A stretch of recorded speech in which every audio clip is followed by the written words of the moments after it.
Gerry Adams this morning appeared relaxed and unconcerned about the anger he'd stirred up with his remarks about the IRA yesterday. He'd taken unionist condemnation, he said, with a grain of salt.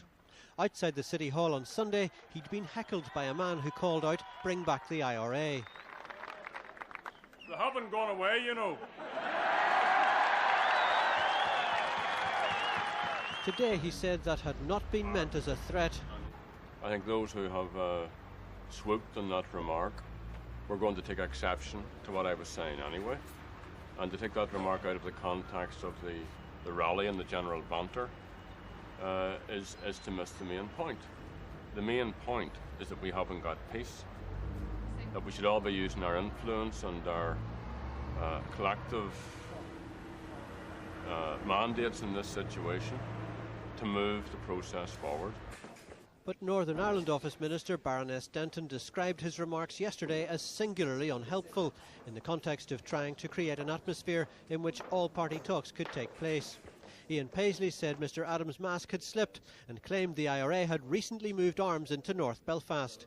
At the City Hall, we had a man who announced the murdering thugs of the IRA that have brought so many homes to be broken and tears to be shed and orphans to be made and widows to be made, that's still with us.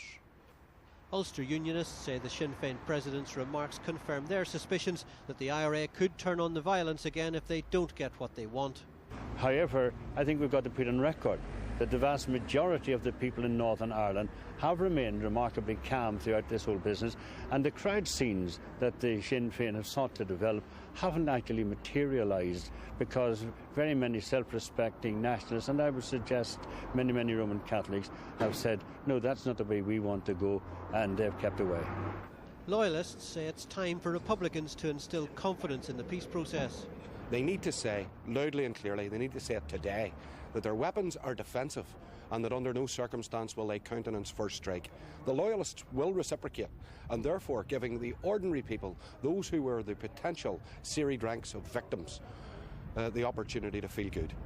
But the SDLP argues that the best way forward is through all-party talks. Events at the weekend, confirm the difficulty that we face, but they confirm that if we don't go forward, we will go back.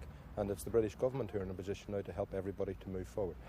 Pressure is building on John Major and John Bruton to break the talks' logjam when they meet for a summit next month, 1 year into the IRA ceasefire and more than 6 months after the publication of the frameworks document.